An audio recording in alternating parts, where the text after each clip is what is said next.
Pronto. Sejam todos muito bem-vindos ao estudo de hoje, da Gênesis, dando continuidade a ele. Hoje, em particular, estamos com a nossa irmã Juliana Hilbert, e todos nós, eu acho que todos nós fazemos parte desse todo aí que a própria Gênesis diz. Me mexeu muito quando ele fala do conjunto, nossa senhora, esse negócio é pesado. Então, cada um de nós somos responsáveis, né, Ju? Então, é esse o objetivo. Vamos seguir, Andréa, bem-vinda, Edilson e todos. É conosco, Juzinha. Gratidão, viu, Ju? Gratidão a todas e a todos, porque eu sei que cada um e cada uma tem os seus compromissos. E para estarem aqui, ulala, mon Dieu, gratidão. Bom dia, então, a todos, né? Aqui, para quem está aqui no Bom Brasil, para dia. vocês aí já é de tarde, né, velho? Então, boa tarde para quem está aí. É, nós paramos no item 17, né, do capítulo 3, o bem e o mal. E a gente perpassou um pouquinho, né, pela a questão das duas forças, do bem e do mal, do duplo princípio do bem e do mal, né? O capítulo também do céu e inferno, nós lemos, e aí a gente entrou, né, na questão do instinto, da inteligência, ele fazendo, né, as colocações, o que é a inteligência, que se revela por atos voluntários, refletidos, premeditados, combinados, né? E no instinto, né, como atos mecânicos que denota reflexão e combinação. É inteligente. Um é livre, outro não. Essa é a definição que ele trouxe, né? Aí teve as hipóteses, e agora a gente vai ver o fechamento do que ele traz, né? Bem no item 17. Você quer projetar, Zélia? Se você quiser, você pode, Ju. Você está liberado. Deixa eu abrir a minha Gênese aqui, peraí. Se não, porque você tem as suas anotações, se não, eu coloco, não tem problema. Não, a minha só tá anotada no Você papelzinho. quer que eu coloque? Ju, Pode ser, tanto Mondio, faz. alô, peraí, aqui, voilà, voilà, madame. C'est bien? Oh, tá bom? Tá, no item Então, 17, Peraí. Gente, capítulo 1, né, desculpa, Ju? só um instantinho. capítulo 3. Aí, 3. esse O aí, mal. bem do mal, peraí, gente. Bem do mal. Ah, Capítulo é, 10. tá. Ah, mon Dieu, c'est dur la vie. Oh. Gente, desculpa, viu? É que eu apertei aqui, não sei por que eu apertei isso, mas tá tudo bem. Tá no 17.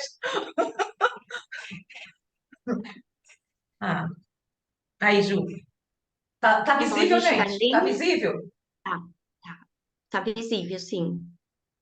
Então, ele começa explicando, né? Todas essas maneiras de encarar o instinto são necessariamente hipotéticas, e algumas não têm uma característica de autenticidade suficiente para se dar como uma solução definitiva. A questão será certamente resolvida um dia, quando forem reunidos os elementos de observação que ainda faltam. Até lá, é preciso se limitar a submeter as opiniões diversas ao cadinho da razão e da lógica, e esperar que a luz se faça. A solução que mais se aproxima da verdade será necessariamente aquela que corresponda ao máximo aos atributos de Deus, isto é, com sua soberana bondade e justiça. Veja o capítulo 2, o item 19, né? Que é o capítulo sobre Deus. Você quer que eu coloque, Ju? Pode ser. Porque aí também, sabe, Ju, eu ia te fazer essa pergunta, porque ele mostra, ele indica os atributos divinos em relação às características do instinto. Eu realmente. Ah, desculpa, gente. Eu não tinha entendido isso. Mas eu vou colocar aqui, olha aí. Aí, gente.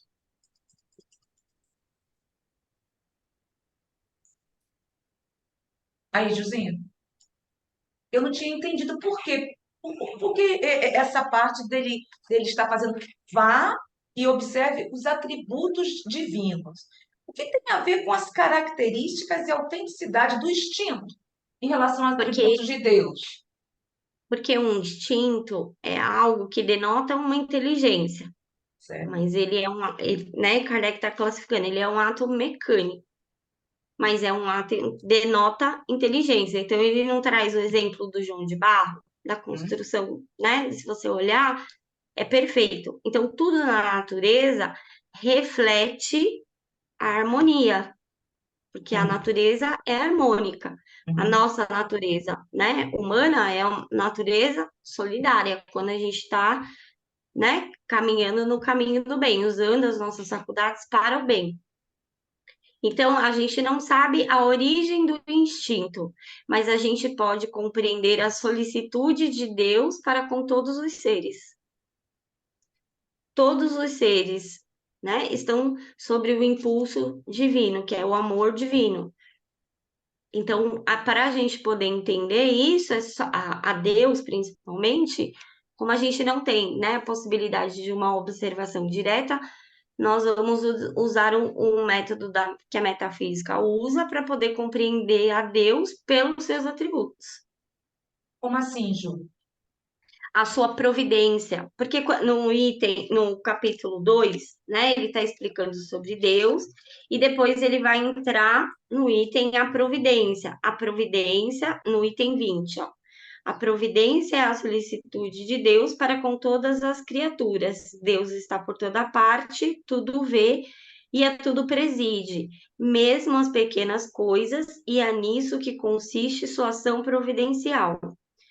E aí você vê que vem a pergunta, ó, como Deus, tão grande, tão poderoso, tão superior a tudo, pode imiscuir-se em detalhes íntimos, preocupar-se com os menores atos e pensamentos de cada indivíduo?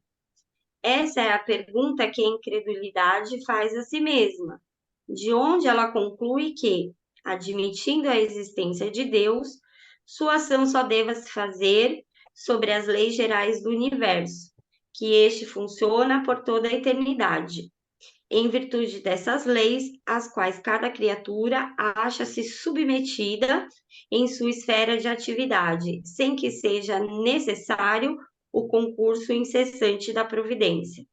E aí ele vai explicar, né? No estado de inferioridade, os homens dificilmente compreendem um Deus infinito, porque sendo eles mesmos restritos e limitados, só o entendem restrito e limitado como eles. Representam-no como um ser circunscrito. Aqui, você percebe que em cima ele está falando do materialismo, dos incrédulos, né? E aqui ele está falando da visão dogmática, quando, né, representam Deus como um ser circunscrito e fazem dele uma imagem semelhante a si próprio. Os quadros que pintam com traços humanos só contribuem para manter esse erro no espírito dos povos, que nele adoram mais a forma do que o pensamento. Para muita gente, ele é um soberano poderoso sentado em um trono inacessível, perdido na imensidão dos céus.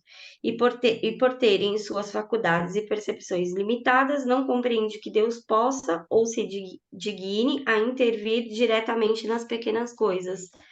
Então, quando a gente estuda pela doutrina, todos os seres, né, têm um impulso divino em si, porque o amor é a lei de atração, né, que atrai todos os seres para Deus e os seres entre si. Hum? Quando a gente estuda, né, o impulso divino, está explicando, né, na Revista Espírita, nas obras, o amor de Deus, né, a relação nossa para com Deus. Quando a gente estuda a natureza harmônica, né, a gente vai ver que ali se encontra a providência de Deus para com tudo. E quando a gente estuda a natureza solidária nossa, a gente vai ver, né, a relação de afeto, né, que são as afeições espirituais entre todos os seres. Então, quando a gente vai entender a providência de Deus para com todos os seres, né? Ele está perpassando pelo um entendimento do instinto. Por quê?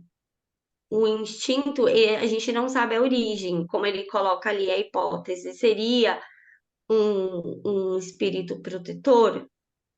Sabemos que todos temos um espírito protetor, mas aí ele coloca uma questão, né? Dentro dos espíritos protetores existe uma diversidade. Quando a gente olha para o instinto, existe uma uniformidade determinada em cada espécie.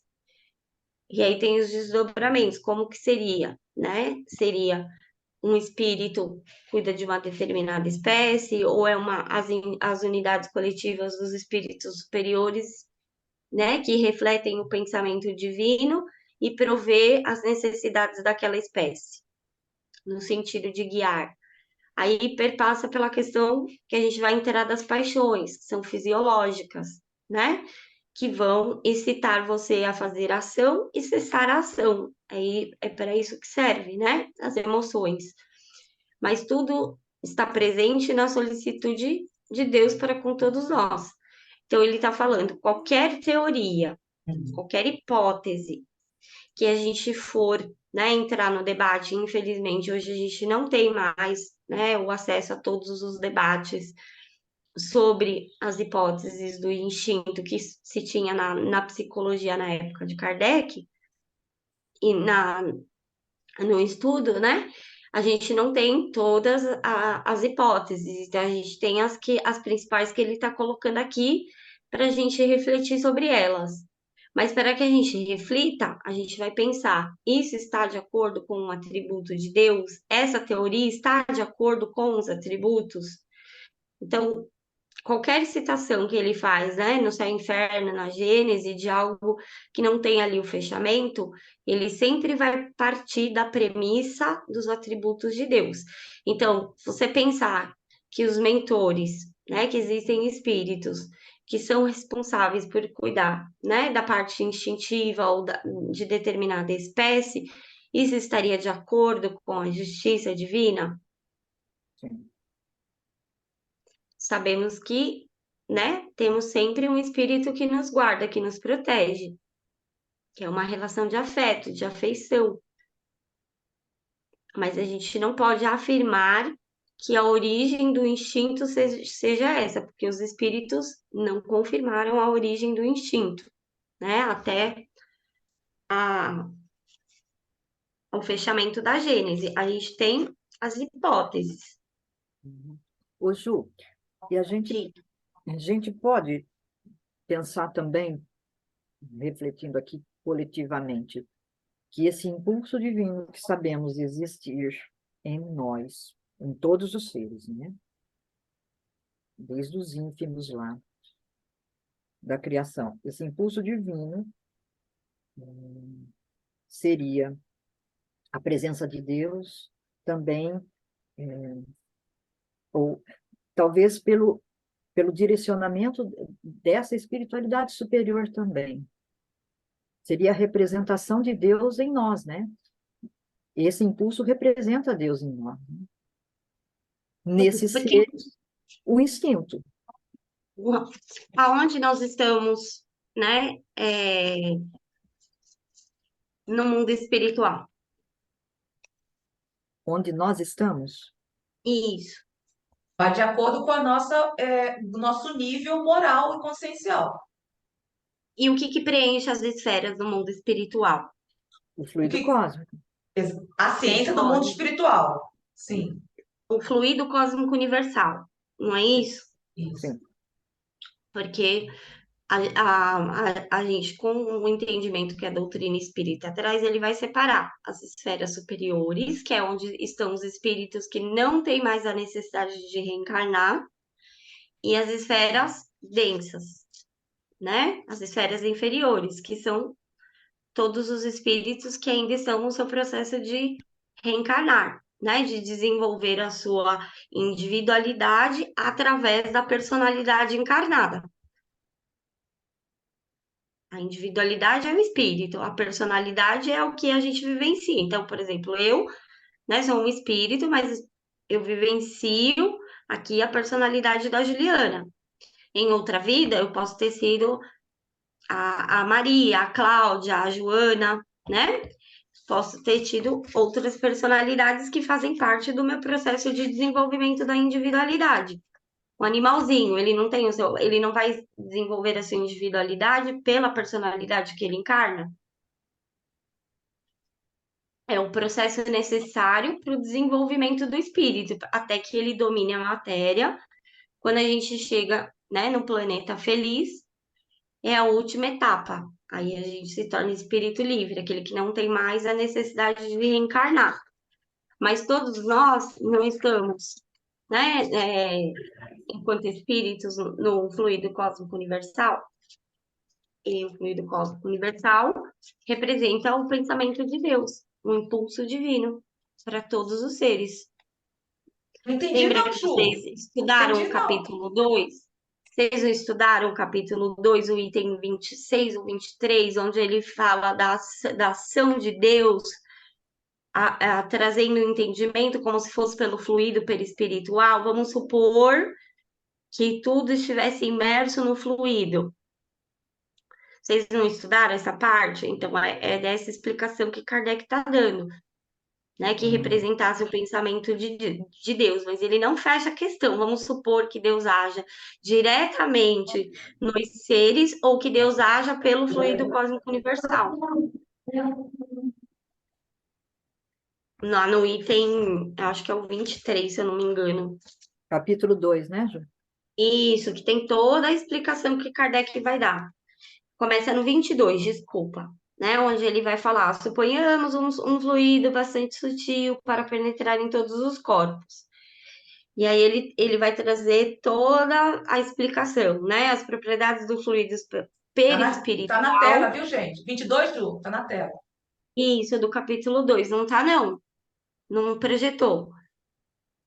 Então agora vai. Ó, ele começa explicando.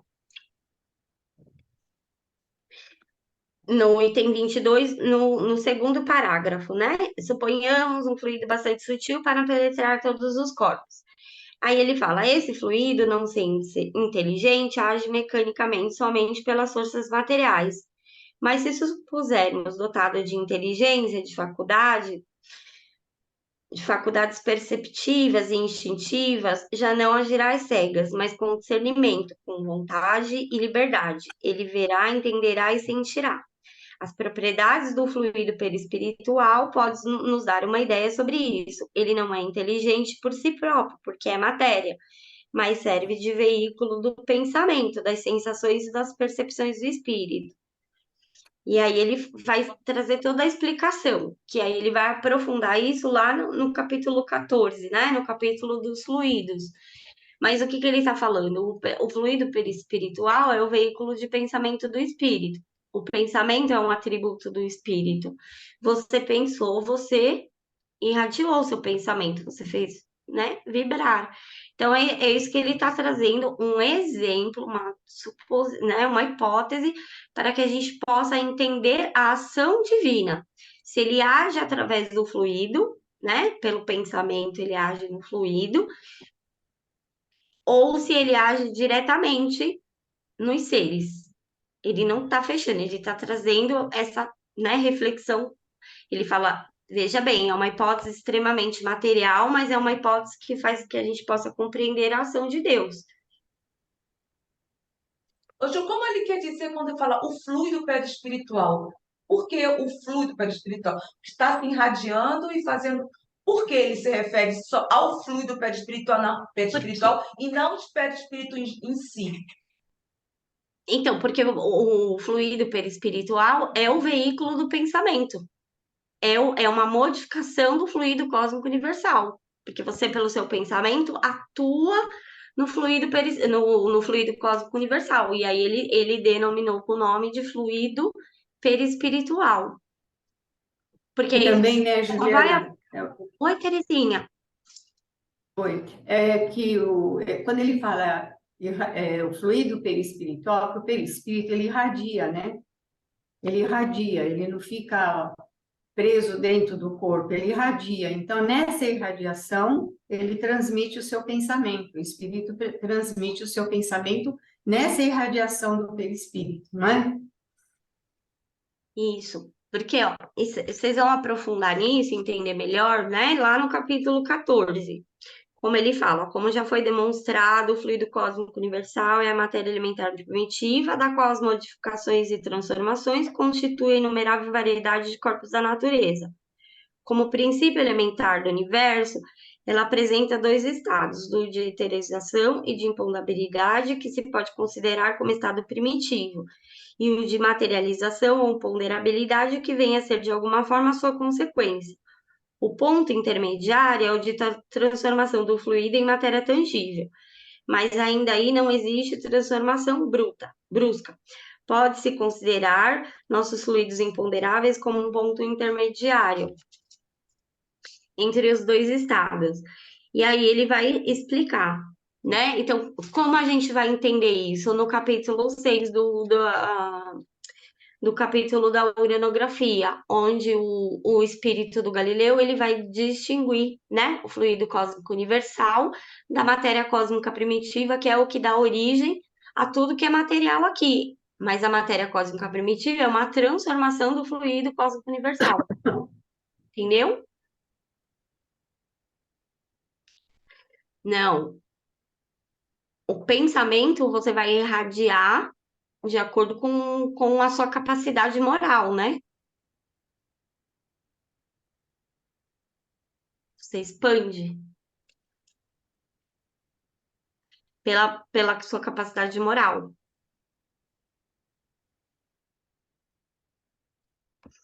Mas, ó, E é diferente de espírito para espírito, né? Essa irradiação do isso, perispírito é diferente de um espírito para outro, né?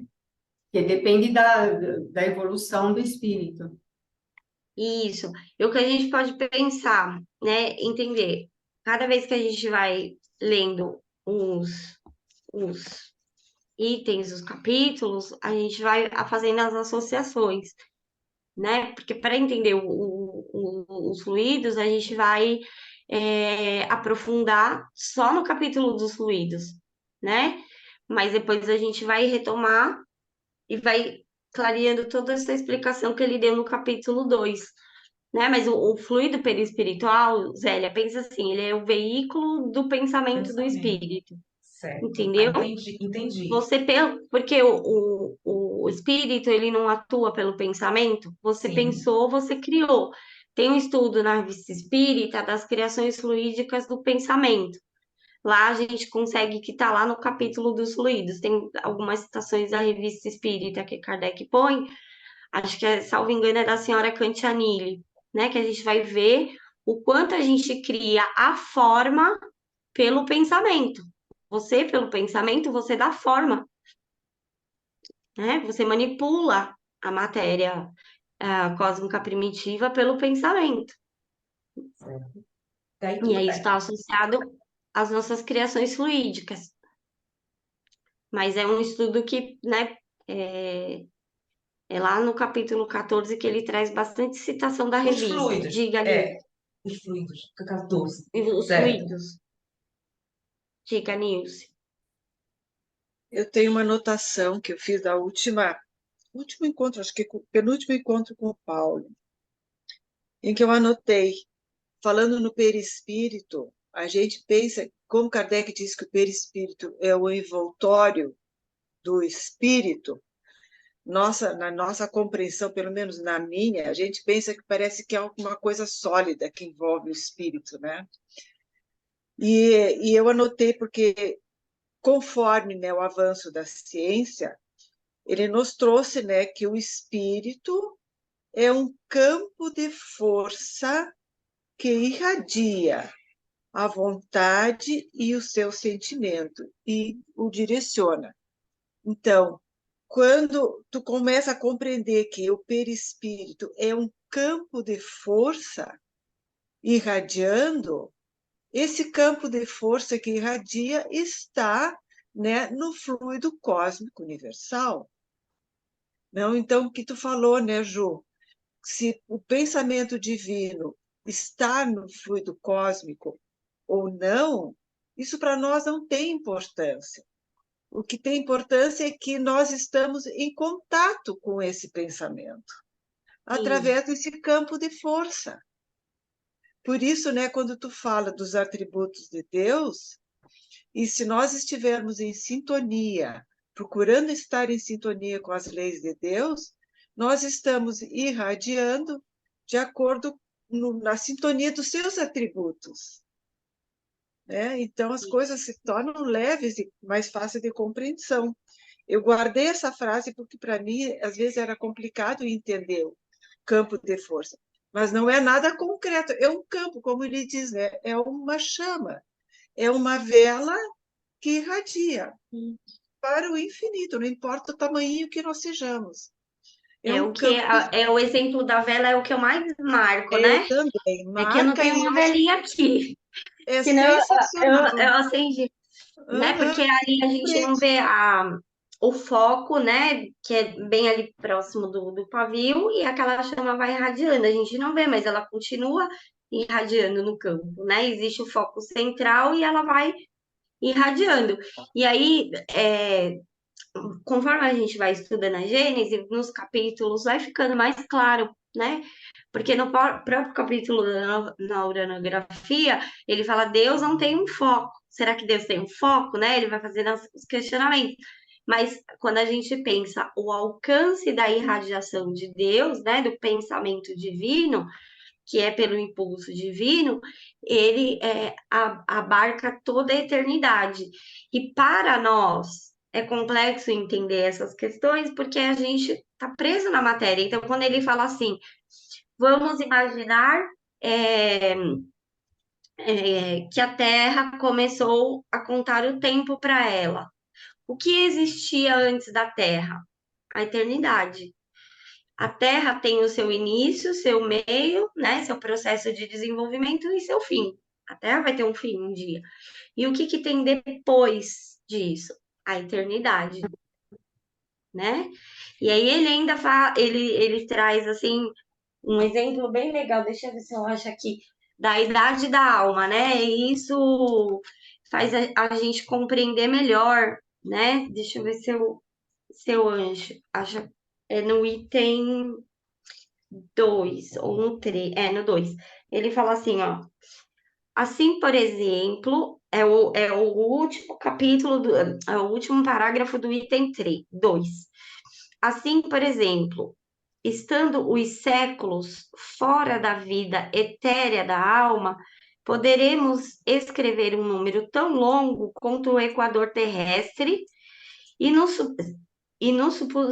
pusermos envelhecidos esse número de séculos, sem que na realidade, ele está falando em séculos, gente, sem que na realidade nossa alma tenha um dia a mais. E somando a esse número indefinível de séculos uma série longa, como daqui ao Sol, ou maior ainda, se nos imaginássemos vivendo durante uma sucessão prodigiosa de períodos seculares, representado pela soma de tal números, até que chegássemos ao fim, um inconcebível acúmulo de séculos que pesaria sobre a nossa cabeça, seria como se não existisse, pois restaria sempre diante de nós a eternidade inteira. O tempo não é mais que uma medida relativa das coisas, da sucessão das coisas transitórias. A eternidade não é suscetível de nenhuma medida de nenhuma medida do ponto de vista de duração. Para ela não há começo nem fim. Olha só, gente.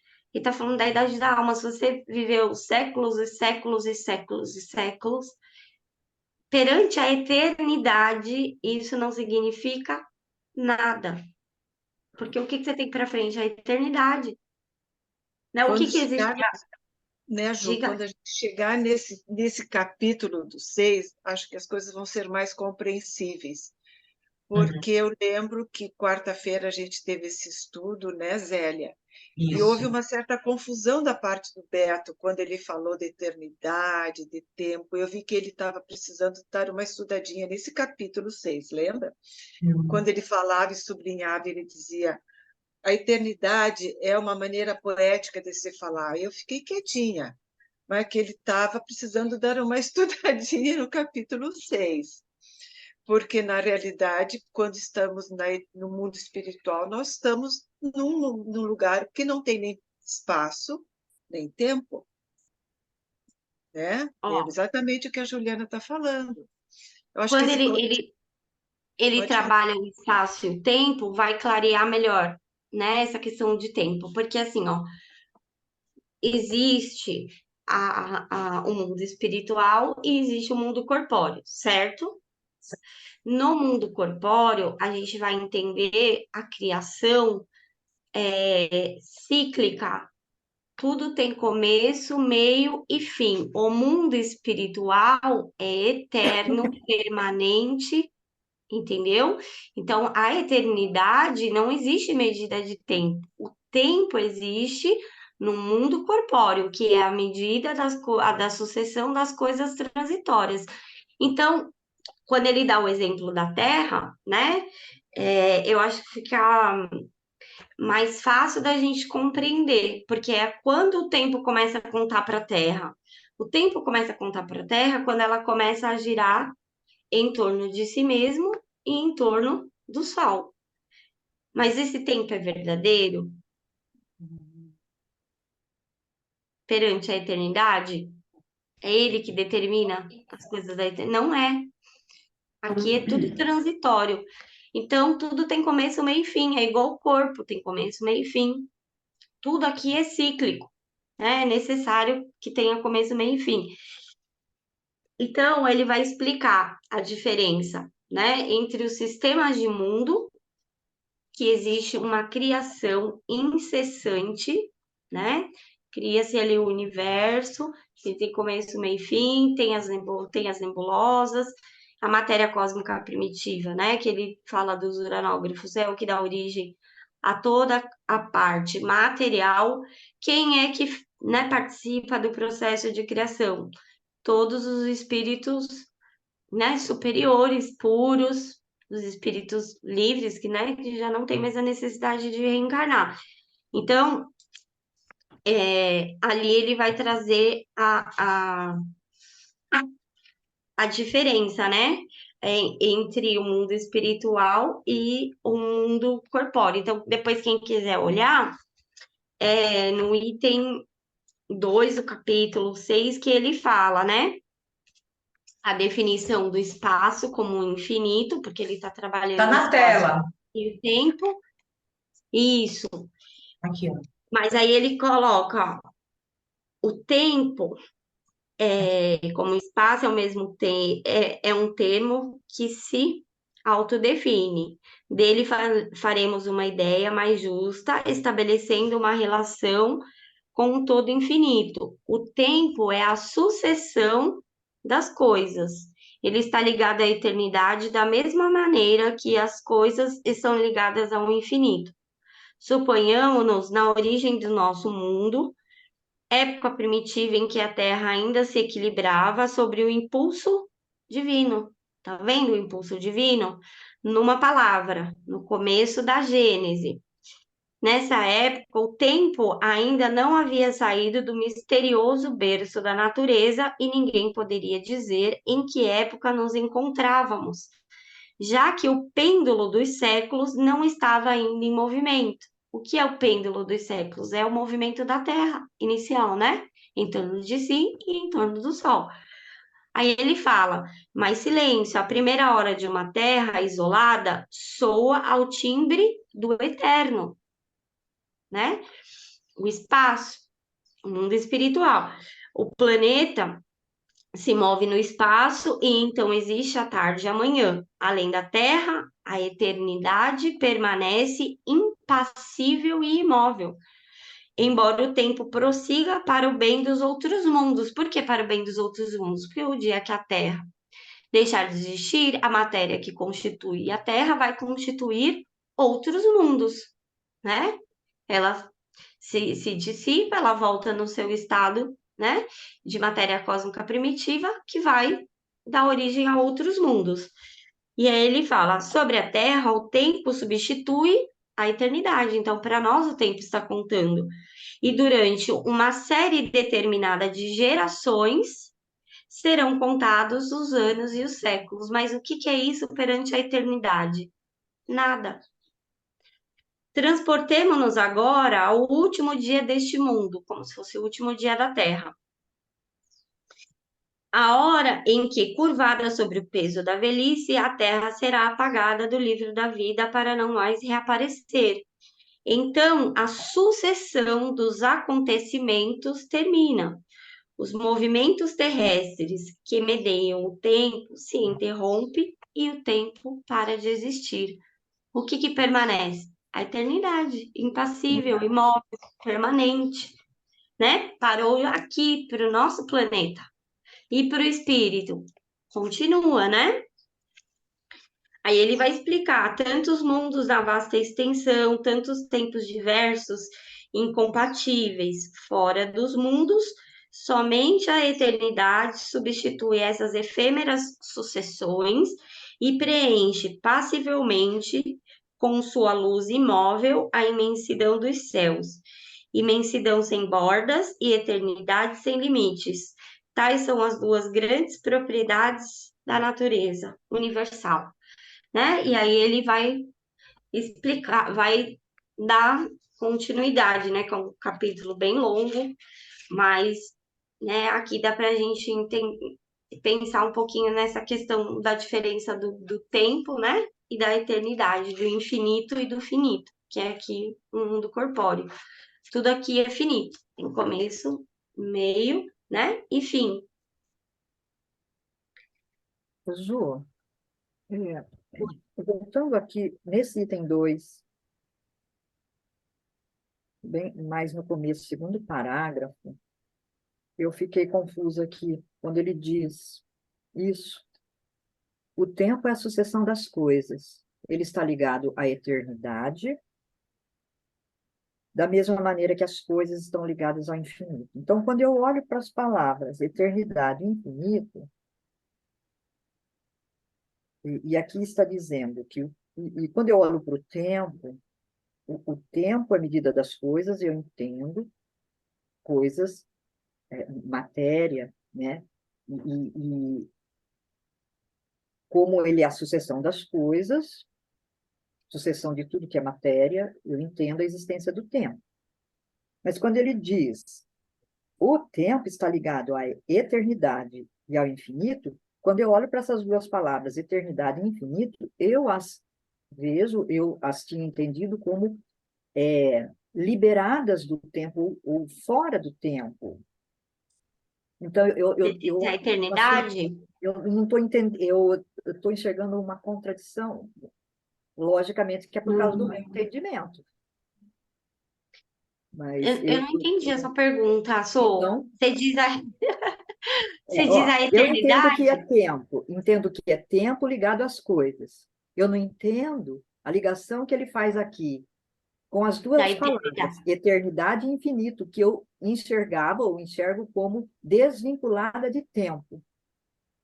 Então, porque quando você pensa, imagina o espaço, e aí ele vai falar sobre o fluido, ó, que é o item que ele vai explicar ali na frente, ó.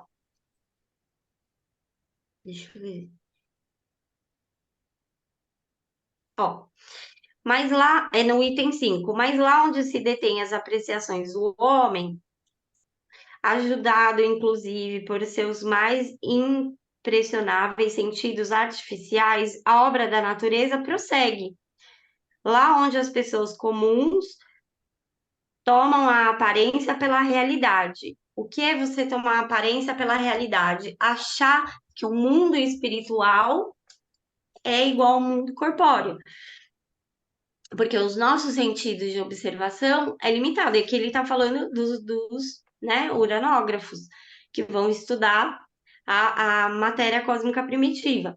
Então, ele está falando, ó, lá onde o técnico levanta o véu e distingue o começo das coisas, o olhar daquele que pode perceber o modo de ação da natureza, não vê.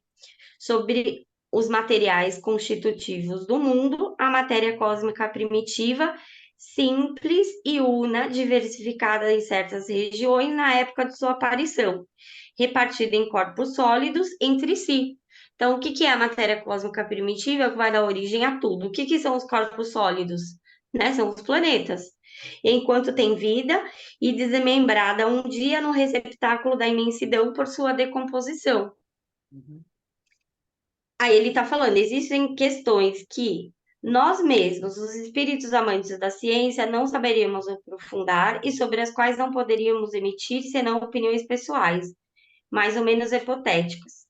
Sobre tais questões, ou me calo, justificarei minha maneira de pensar, mas isso não inclui a questão da qual nos ocupamos agora, né? Então, a matéria cósmica primitiva como uma transformação do fluido cósmico universal, né, é um entendimento, né, fundamentado no entendimento da coletividade dos espíritos. Aí ele está falando aqui, ó, a unidade da matéria, mais para baixo, no item 6, gera a diversidade, que ele vai explicar lá no item 11. Porque tudo no mundo espiritual, deixa eu ver onde que ele coloca aqui, a diferença.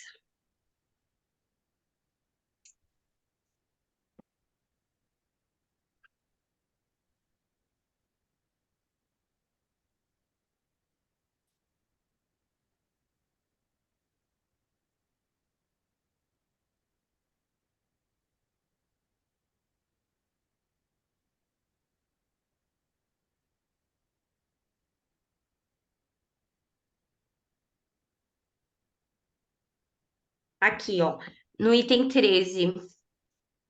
Minha No Gênesis capítulo. está tão arriscada que nem eu me acho nela, Aqui, Tem 13, aqui. mesmo capítulo 6.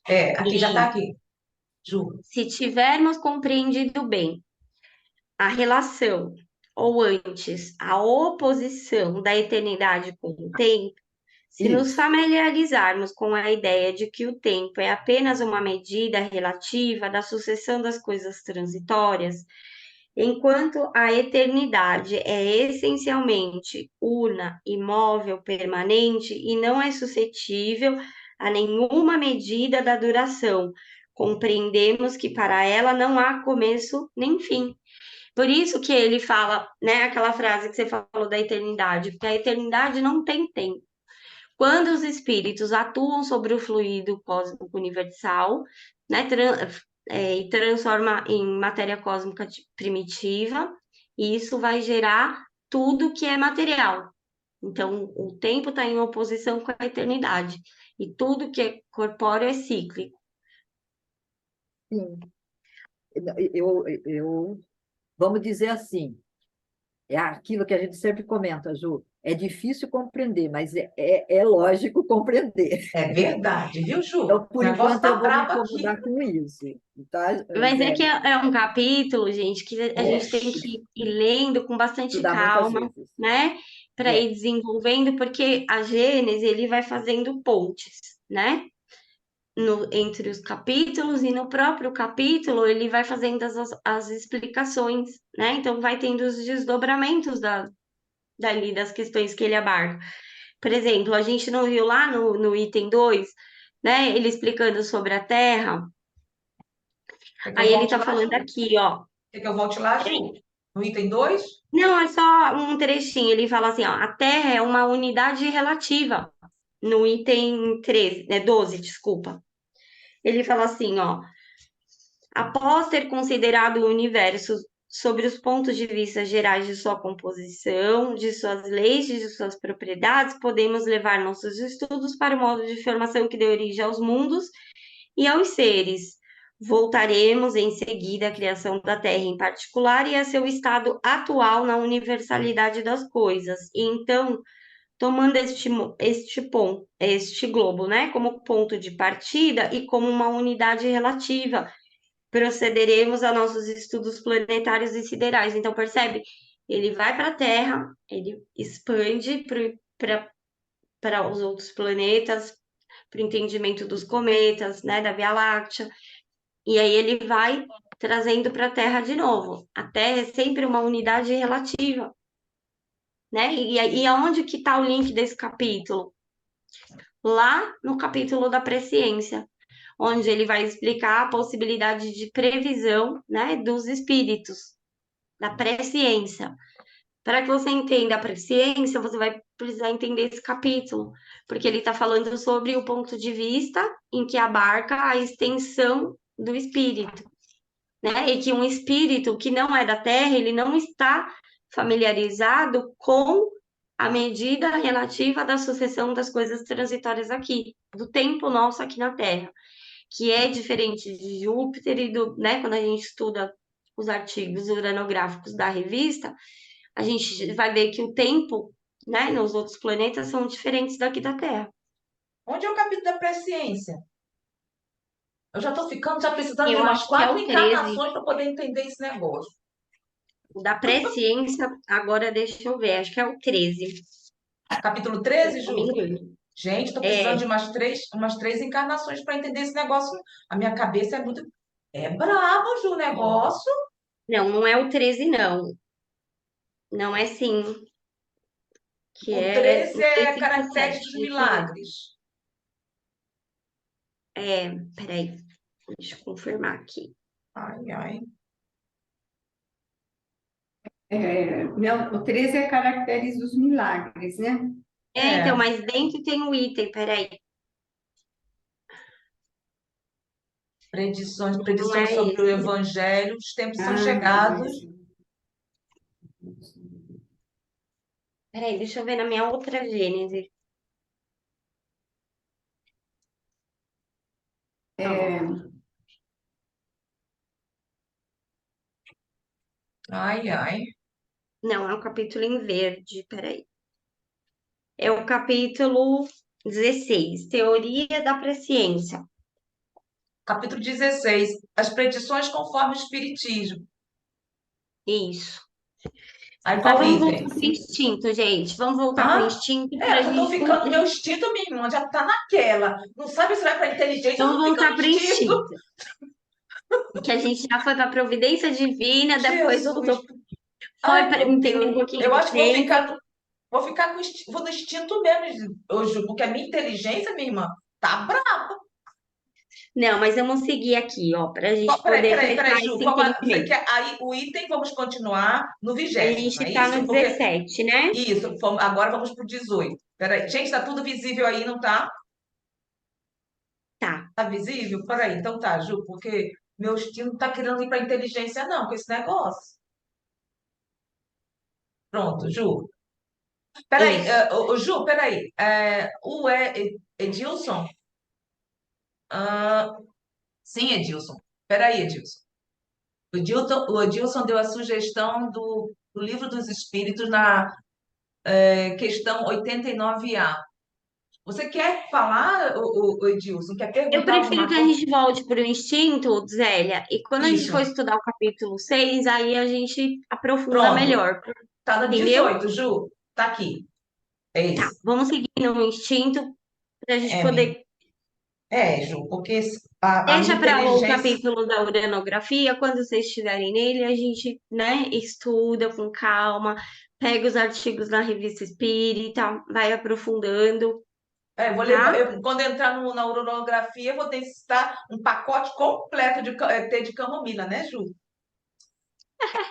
Nada, você sabe, Zélia, que para o capítulo que mais me fez compreender a Deus foi o capítulo da uranografia. Tá Porque a certo. gente entende pela lógica, né? Cientificamente, isso faz sentido. A gente pode não, né? Como a Sônia falou, tem coisas que são complexas para a É gente, complexo. mas a gente consegue compreender e aquilo faz um sentido porque é lógico. Tá. Eu fico. Mas Tá. vamos no instinto. Vamos terminar. O Ó, bem e o mal. então ele está falando, o instinto sendo guia e as paixões, a força motora das almas. No primeiro período de seu desenvolvimento, algumas vezes é confundido quanto a seus efeitos, sobretudo na linguagem humana, que nem sempre contribui o suficiente para expressar todas as matrizes. Entretanto, há entre esses dois princípios diferenças essenciais a considerar, né? Então, entre o instinto e as paixões, a gente tem questões que precisam ser refletidas. Então, ele fala: o instinto é um guia seguro, sempre bom. Depois de certo tempo, torna-se inútil, mas nunca prejudicial. Ele se enfraquece com a predominância da inteligência, né? Então, quanto mais você vai desenvolvendo a sua inteligência, menos você tem a necessidade, né, dos atos instintivos, como os animaizinhos, né? As paixões, nas primeiras idades da alma, têm em comum com o instinto o fato de que as criaturas são incitadas, né, por uma força igualmente inconsciente.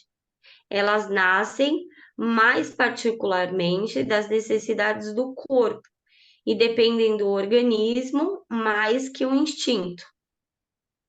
O que as distingue melhor, sobretudo, do instinto é que são individuais e não produzem como esses efeitos gerais e uniformes.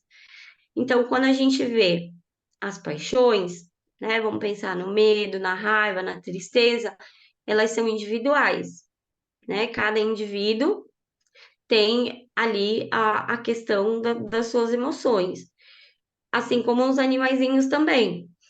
O instinto, ele está associando, né, ali quando ele está falando, o efeito do instinto é geral naquela espécie Para a e questão da uniforme, preservação deles mesmos. porque está associado, né, o instinto está associado à questão da própria conservação do ser. Isso. Então, você não vê na natureza, né, por exemplo, um ato instintivo que uma determinada espécie tem, a outra talvez não tenha. Uhum. Nós E esse mesmos, né, efeito Ju? é geral. Mas nós mesmos, quando sentimos alguma coisa assim, automaticamente já vai, sai fora, meu irmão, vai voar para outro lado, não é não? Não é? Isso. Então estamos É, preservando, é instintivo mesmo. é um ato instintivo. Por que que a gente estuda ele na psicologia? Porque, diferente do animalzinho, a gente tem consciência do que se passa em nós mesmos, né? Então, a gente estuda um pouquinho do instinto, estudava, né, na psicologia do século XIX. Então, eles vão trazer, né?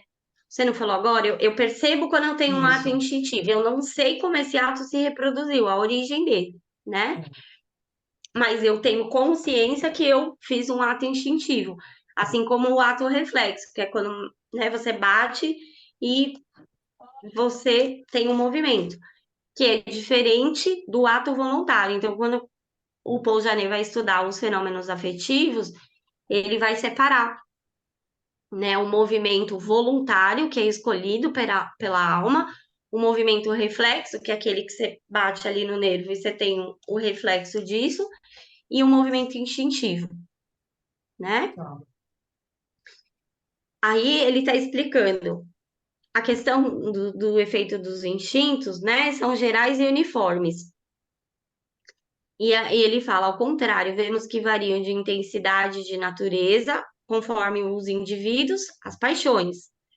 São úteis as paixões como estímulo, né? Até a eclosão do senso moral, que de um ser passivo, o que é um ser passivo? Um ser que é movido instintivamente, né? Faz um ser racional. A partir desse momento, né, elas se tornam não somente inúteis, né, mas prejudiciais ao adiantamento do espírito, pois retardam seu domínio sobre a matéria. As paixões se enfraquecem com o desenvolvimento da razão. Então, percebe? Aqui ele coloca, né? Ô, Ju, Que o esse senso instinto moral aqui seria o desenvolvimento da própria consciência? A parte o moral do ser? desenvolvimento do livre-arbítrio, né? O senso moral, Ah, que a gente, né, na psicologia, eles chamam de consciência moral, que é quando você começa a fazer escolhas, né? Ah, então, tudo que está se referindo ao senso moral é o livre-arbítrio. Isso, o seu poder de fazer escolhas, né? A consciência moral. Porque olha aqui, ó, quando ele tá falando, ó, aqui, ó, o que distingue melhor, ao contrário, não, acho que tá antes, né? Quando ele falou Quer que eu do bote antes? domínio da inteligência. Antes aqui? As paixões aqui?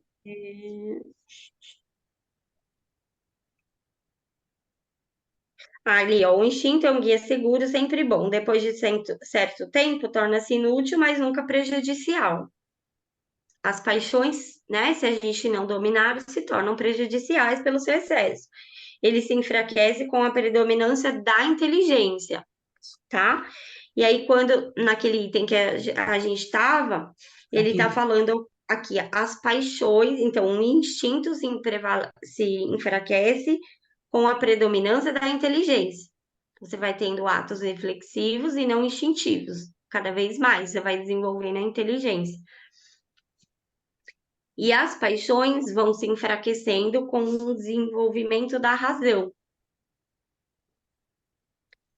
Mas, Ju, mas se o instinto é um Paixões, guia medo, seguro, Ju, se o instinto é um guia seguro que nunca se equivoca, e com o desenvolver da inteligência nós vamos perder nessa parte instintiva, também não fica, no caso, não é prejudicial, às vezes, para nós que perdemos essa forma de nos proteger instintivamente? porque como chegamos a Deus, segundo o Espiritismo? Através da nossa consciência, do livre-arbítrio? Pela liberdade, como nos aproximamos de Deus? Pelo amor e pela liberdade. Pelo amor, nós Uhum. vamos nos aproximar, nos conectar aos seres, que são as afeições espirituais. Pela liberdade, nós vamos fazendo escolhas no caminho do bem. Mas para que eu faça a escolha, eu preciso da faculdade da razão. Se eu sou comandada pelo instinto, eu não estou usando as faculdades da alma. Tá, O eu só vou me instinto, ele é deixar pela parte. necessário enquanto você não tem a inteligência a inteligência racional, a razão, a vontade e a imaginação, que são o quê? Que Kardec chama a centelha divina, né? São as faculdades da alma que, com o seu desenvolvimento, vão refletir a própria lei divina. Quando você emprega as suas faculdades no bem. Se você age instintivamente, você não está fazendo uso da faculdade da alma, entendeu? Porque o instinto, ele é necessário até ali o animalzinho, quando ele começa a desenvolver a inteligência. Mas ainda assim não é a faculdade da razão do homem. Porque fica A preso só o inteligência, corpo, só fica focado na sua preservação. Ele não tem a livre escolha. e É ele uma não, ele não inteligência, tem a consciência moral, o animalzinho. Diga, Terezinha. o animal ele tem uma inteligência, mas não é inteligência racional, não é? O Isso, ser da humano faculdade já da tem, razão. o ser humano já tem inteligência racional.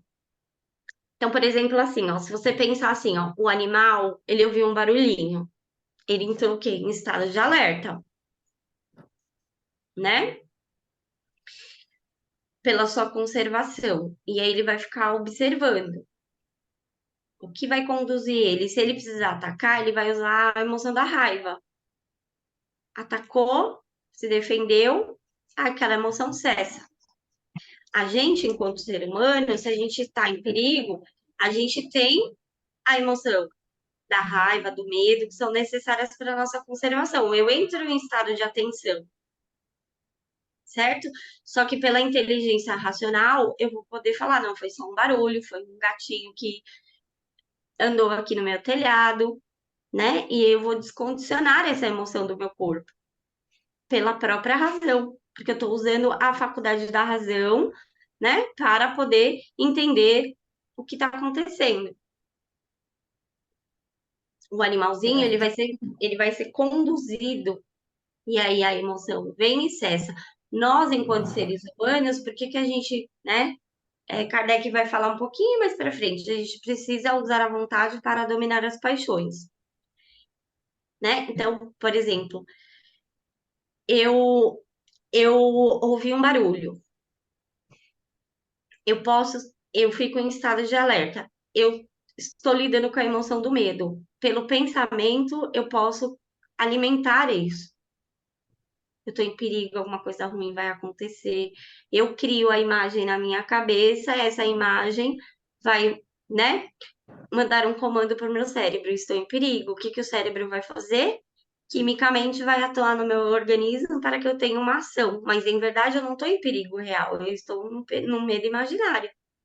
Eu estou criando esse medo pelo o pensamento, que é um atributo do espírito, e pela faculdade da imaginação. Isso aí A o raiva, animal já não faz, né? O animal já não faz isso, de ficar não. imaginando um perigo. Isso é o O ser humano mesmo. animalzinho é o cíclico, né? Então, e aí a ciência hoje, né, estudando animalzinho, a gente vai ver que tudo no animalzinho é cíclico e ele inicia para dar o alavanca do impulso para ele fazer a ação. Por exemplo, vem o medo. Para que vem o medo? Para que ele fuja, né? Passou o perigo, ele descondiciona disso e vem outro impulso, né? De Medo comer, passa, de reproduzir, de dormir. Então, ele é movido. Você enquanto, né, alma humana, você vai fazer o uso, né, das emoções e do próprio instinto que a gente tem, mas você tem a inteligência racional. Você precisa usar, assim como a vontade, para não abusar das emoções. Porque você alimenta as emoções pelo pensamento. Então, por exemplo, vamos supor que a Marisa me xingou. A Marisa querida me deu um xingo. E aí eu chego em casa e eu falo assim, nossa, essa Marisa, ela vai ver só. Que emoção que eu tô lidando? Raiva. Raiva.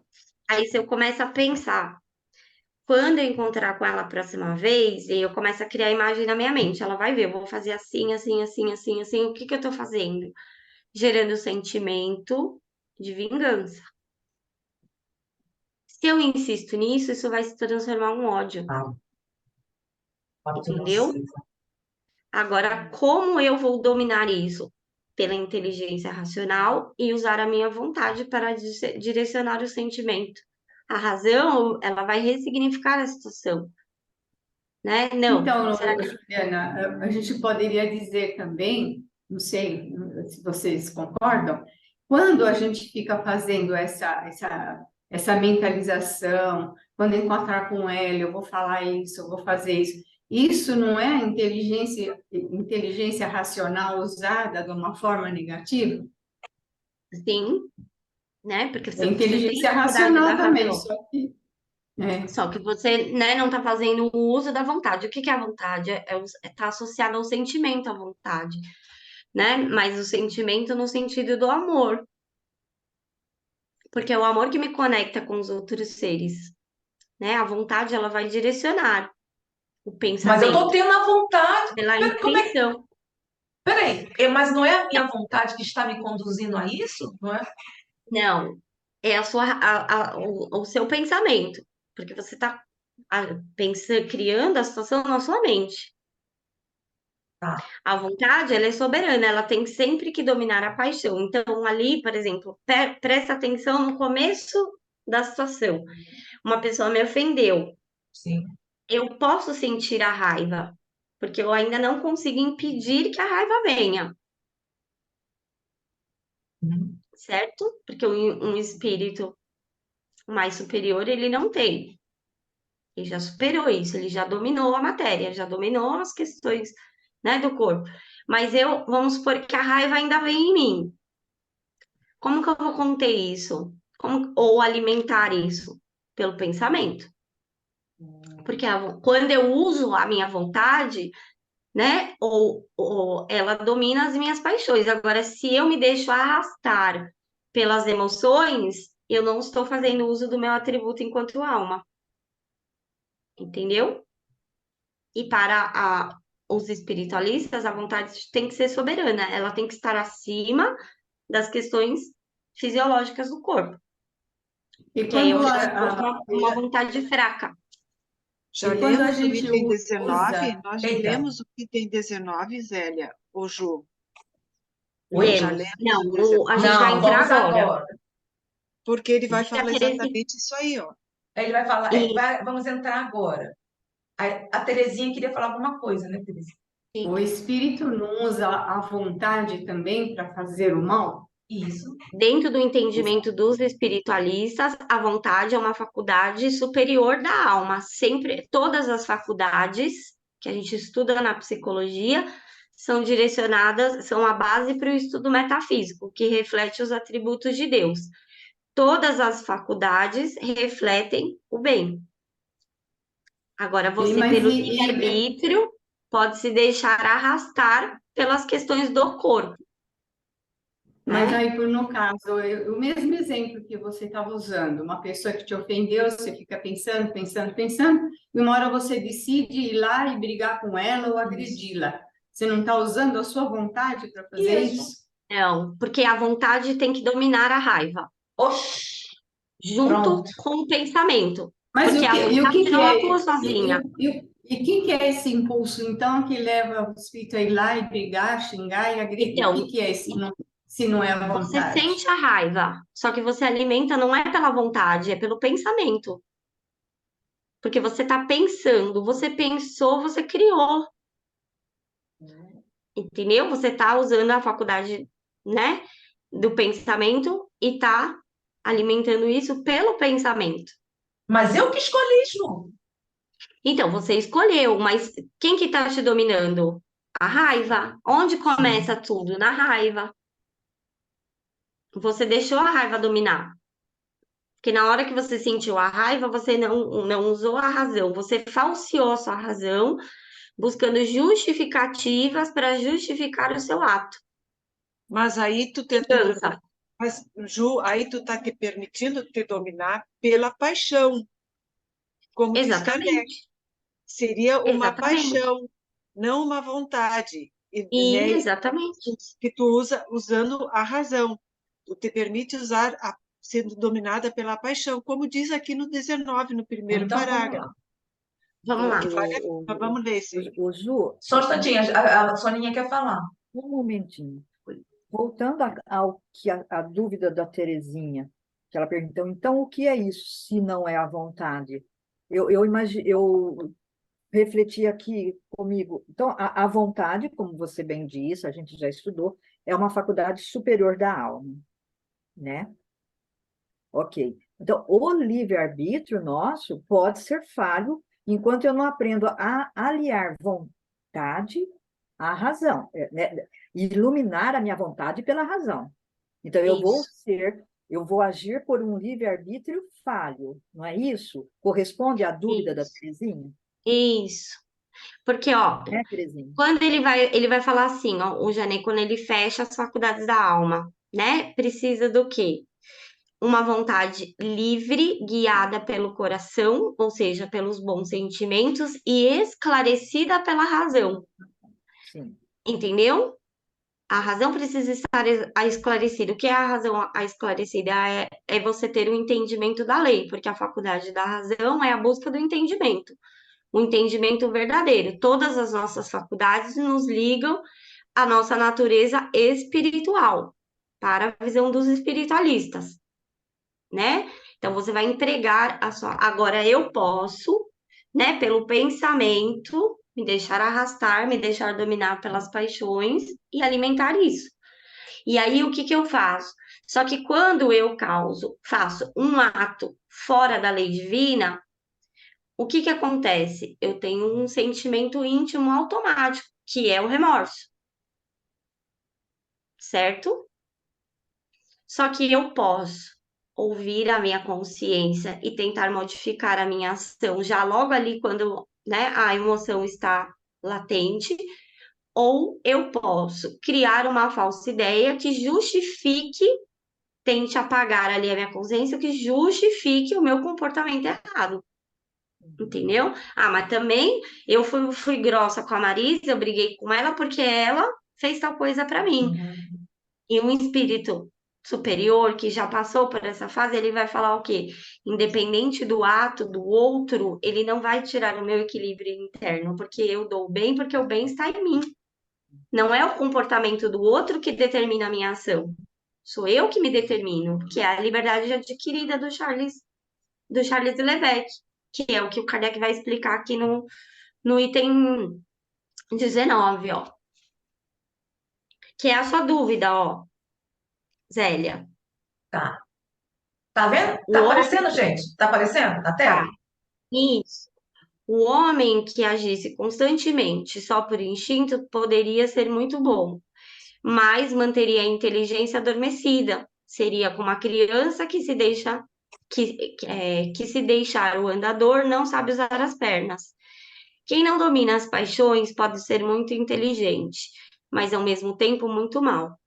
O instinto se extingue por si mesmo. As paixões só são dominadas pelo esforço da vontade. A vontade é uma faculdade superior às paixões, que são as operações sensitivas do corpo, né? Todos os homens passam pelas paixões.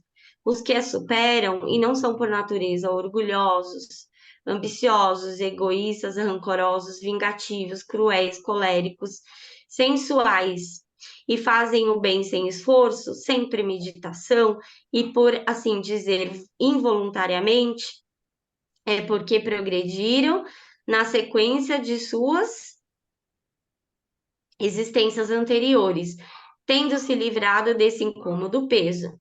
É injusto dizer que eles têm menos mérito quando fazem o bem em comparação aos que lutam contra suas tendências. Acontece que eles já alcançaram a vitória, enquanto os outros ainda não. Mas quando alcançarem, serão como os outros, farão o bem sem pensar nele, como crianças que leem corretamente sem ter a necessidade de soletrar. É como se fossem dois doentes, um corado e cheio de forças, enquanto o outro está ainda em convalescência e hesita a caminhar, ou como os dois corredores, um dos quais está mais próximo da chegada do que o outro, né? Então, esse é o processo que ele está falando. Você não pode agir só instintivamente e as paixões precisam ser dominadas pela vontade. Muitas vezes se vê as pessoas dizer, aquela pessoa tem um instinto mau. Está equivocada, né? Não existe o instinto mau. O instinto é sempre bom.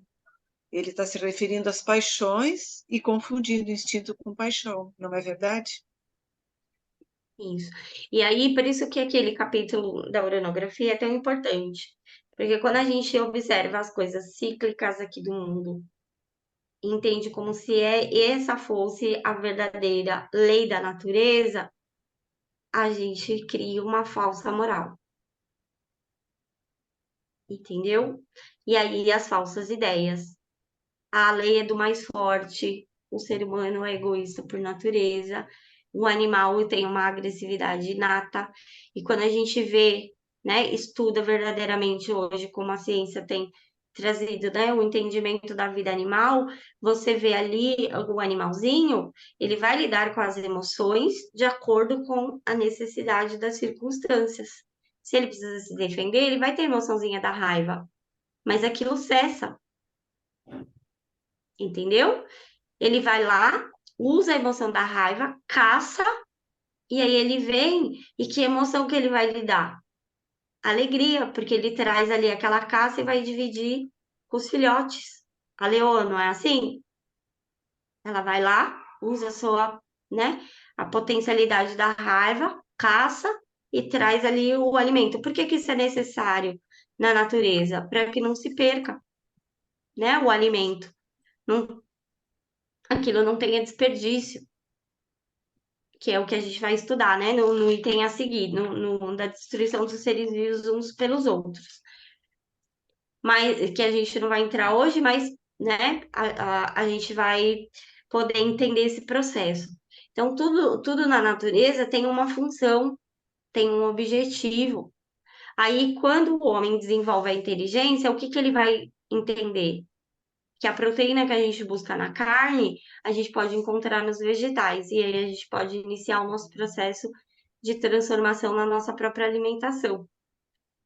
Mas é como? Pela inteligência, pela razão. A razão vai fazendo com que a gente pare de ter a necessidade, né, dos atos instintivos e a vontade vai dominar as paixões. Porque se eu me deixo arrastar pelos prazeres do corpo, eu não estou fazendo uso da minha faculdade. Não estou fazendo, eu estou me deixando dominar pela emoção. E, e como espírito, a gente, né, tem que entender bem a questão do pensamento. Porque o pensamento, ele gera, né, as criações. Então, vou pegar o exemplo a senhora, acho que é Cantianille o nome dela. O que que ela cria pelo pensamento dela? Ela sonha, ela fala que ela tá num lugar, que apareceu o demônio e que ela tinha que ser eleita lá, fazer reverência ao demônio, e que aí ela é colocada num corredor, e que esse corredor ia se fechando, e que daí ela tinha que servir ao demônio. Da onde que vem? O demônio existe, gente?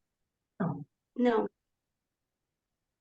Da onde que ela tirou isso? Das próprias crenças que ela tem dentro do pensamento dela. Da própria constituição do pensamento, e ela vai criar de acordo com aquilo que ela acredita, né? Agora, quando tem a questão, né, que a gente viu aqui sobre o pensamento, que ele fala, né? Todos os homens passam, é necessário que a gente passe, porque a gente precisa dominar a matéria.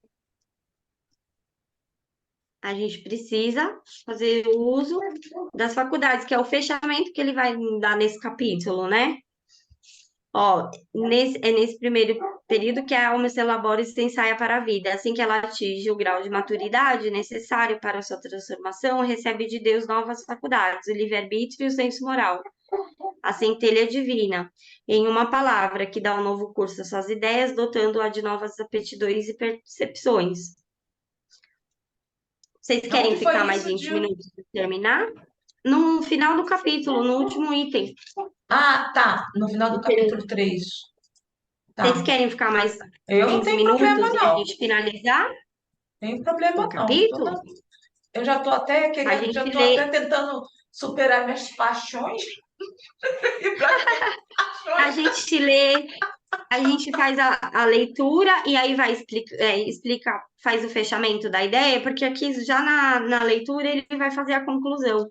Então, peraí. Todo mundo pode, gente? 20 Tudo bem. minutinhos? Acho que Tudo? Tudo bem. Então, tudo ó, isso, acho que eu não O vou poder 20º, né, fazer, Ju? mas tudo bem. isso, a Tá. destruição dos seres vivos uns pelos outros. A destruição recíproca dos seres vivos é uma lei da natureza, que ao primeiro exame não se concilia com a bondade de Deus.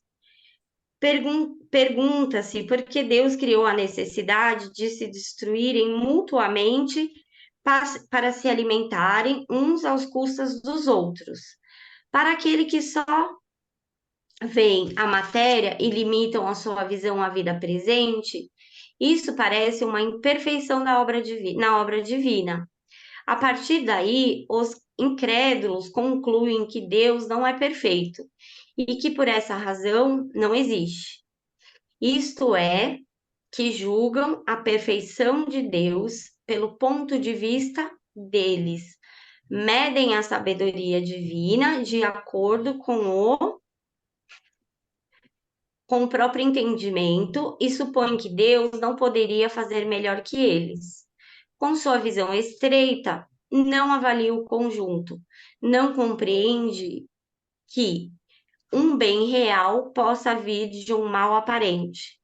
Só o conhecimento do princípio espiritual, considerado em sua verdadeira essência, bem como o da grande lei de unidade que constitui a harmonia da criação, pode dar ao homem a chave deste mistério, mostrando-lhe a sabedoria providencial e a harmonia precisamente lá, onde vê uma anomalia e uma contradição.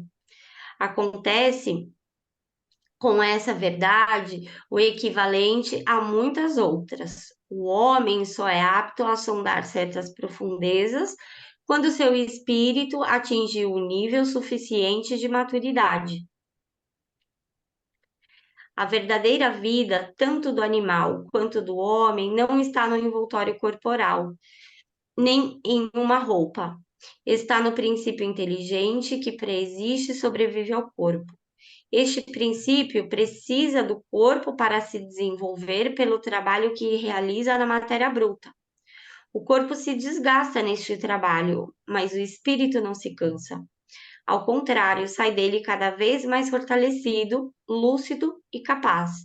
O que importa, então, é que o espírito mude mais ou menos frequentemente do envoltório. Não deixa de ser espírito por causa disso. É exatamente como se um homem mudasse de roupa 100 vezes por ano. Não deixaria de ser o mesmo homem.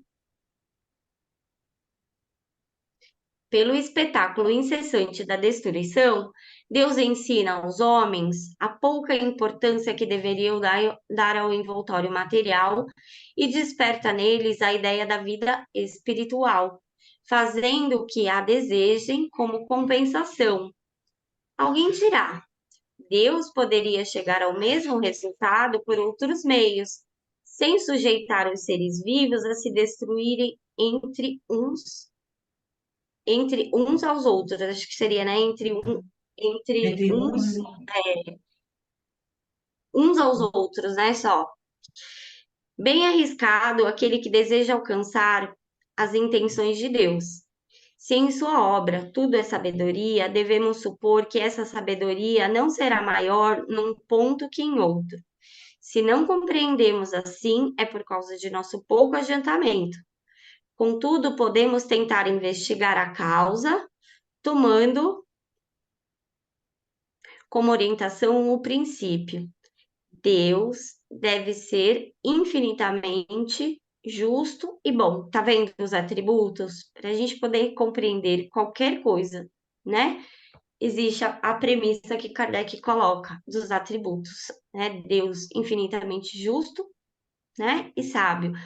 Portanto, procuremos em tudo sua justiça e sabedoria, curvando-nos diante do que ultrapassa nosso entendimento. Uma primeira utilidade que aparece dessa destruição puramente física é que os corpos orgânicos somente se conservam com a ajuda de matéria orgânica, pois só ela contém os elementos nutritivos necessários à sua sobrevivência. Como os corpos, instrumentos de ação do princípio inteligente, precisam ser incessantemente renovados, a providência faz com que sirvam à sua mútua manutenção. É por isso que os seres se alimentam uns dos outros. Ju, só um instantinho. Eu estou notando que ele está sempre repetindo princípio inteligente. Quando ele está se referindo ao princípio, observe que desde o início, aqui, Sim, então, esse princípio inteligente que ele está se referindo é o mundo espiritual? Ou é o princípio inteligente em si? é o princípio inteligente em si, que é na alma humana, ele vai estudar como elemento espiritual, lá no capítulo da Gênese espiritual. No princípio inteligente são os seres. Uhum. Paramos aonde, gente? Desculpa aí. Desculpa. Onde foi? 23? Aqui? Mais um. Aqui, né? É isso, Ju? Isso, acho que é o 23 mesmo. É 23? Acho que não terminamos, não. Não, é o 22, ó. É. Essa parte a gente leu, né? Uma Foi, porque primeira eu perguntei utilidade que sobre o princípio aparece. inteligente. Isso, Aqui a tá gente faltando está aqui. isso. É. Como os corpos e instrumentos de ação do princípio inteligente precisam ser incessantemente renovados, a providência faz com que sirvam à sua mútua manutenção. É por isso que os seres se alimentam uns dos outros. Os corpos se nutrem do corpo, né? Mas o espírito não é alterado nem destruído, apenas fica sem o envoltório corporal. Existe também considerações morais de uma ordem mais elevada. A luta é necessária para o desenvolvimento do espírito, é na luta que ele exercita suas faculdades. Aquele que ataca para ter seu alimento e o que se defende para conservar a vida. usam de astúcia e inteligência, ampliando por si mesmos as forças intelectuais. Um dos dois sucumbe, mas o que realmente o mais forte e hábil tirou do mais fraco. Sua vestimenta é de carne e nada mais. Posso passar? Pode. O espírito que não morreu, depois de algum tempo, terá outro corpo. Nos seres inferiores da criação, aqueles cujo senso moral ainda não existe, no qual a inteligência não substitui o instinto, a luta só pode ter como objetivo a satisfação das necessidades materiais, ou seja, ele supre para subir, né, ele luta para suprir todas as questões do corpo, a sua manutenção da vida. Uma das necessidades mais imperiosas é a da alimentação. Eles, então, lutam apenas para sobreviver, ou seja, por conquistar ou defender uma presa, mas não poderiam ser estimulados por um motivo mais elevado. É nesse primeiro período que a alma se elabora e se ensaia para a vida. Assim que ela atinge o grau de maturidade necessário para sua transformação, recebe de Deus novas faculdades, o livre-arbítrio e o senso moral, a centelha divina, em uma palavra, que dá um novo curso às suas ideias, dotando-a de novas aptidões e percepções. Porém, as novas faculdades morais com as quais foi dotada só se desenvolve gradualmente porque nada é brusco na natureza. Há um período de transição, no qual o homem muito pouco se distancia dos irracionais. Nos primeiros tempos, os instintos, né, o instinto animal domina e o motivo da luta continua sendo a satisfação das necessidades materiais. Aí percebe, aí não é só a questão da sobrevivência do corpo, ele já está acrescentando as necessidades materiais, né? Tudo que está necessário à nossa conservação, mas amplia isso, porque no homem ele vai aprimorar. Porque quando a gente estuda o instinto, o Paul Janet vai falar o quê? O animalzinho, o ato instintivo, é perfeito ali, ele constrói a casinha, mas ele não aperfeiçoa a construção daquela casinha. E ele não entende o objetivo do fim da sua ação, ele não aprimora. O homem não.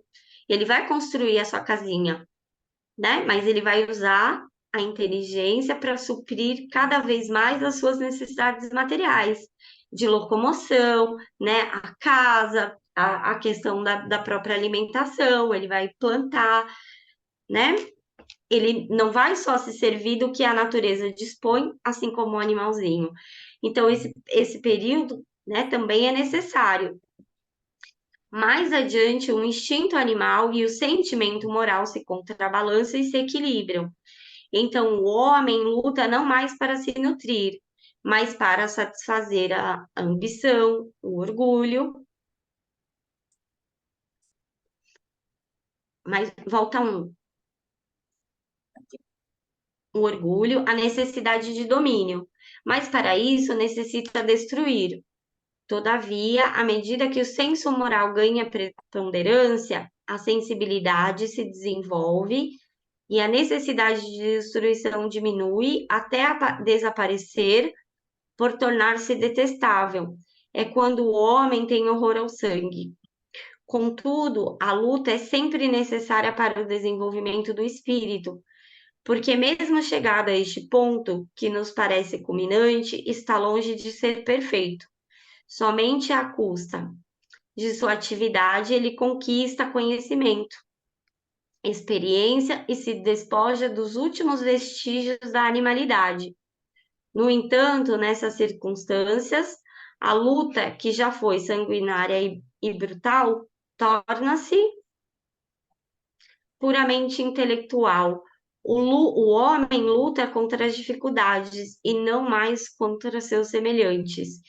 Então, gente, veja, aqui a gente pode pensar no próprio processo que a gente está vivendo, que Kardec explica na Gênese, na questão da regeneração. Não é uma luta de ideias, né? De você desconstruir as falsas ideias e fundamentar as suas ações, as suas escolhas no entendimento verdadeiro. E no que se fundamenta esse entendimento verdadeiro? Deus, seus atributos, a alma, que é uma individualidade, o futuro, né? E a perpetuidade das relações e o processo, né, de desenvolvimento dentro do entendimento da lei de progresso, é o fechamento que ele dá na Gênese. Né? A nossa luta hoje, nosso objetivo é lutar contra as ideias do velho mundo, né? Para que a gente possa estabelecer a liberdade, a igualdade, a fraternidade como princípio, né, da ação do dever para todos nós. Então, toda essa parte que ele está tratando aqui na Gênesis são os períodos que a gente passa, que são necessários para o desenvolvimento da individualidade que vivencia a personalidade no corpo. Isso tudo é momentâneo, é cíclico e é passageiro, né? E, em verdade, o que é, né? Um tira do outro só, né? O necessário enquanto o animalzinho. Só o necessário para a sua sobrevivência e nutrição.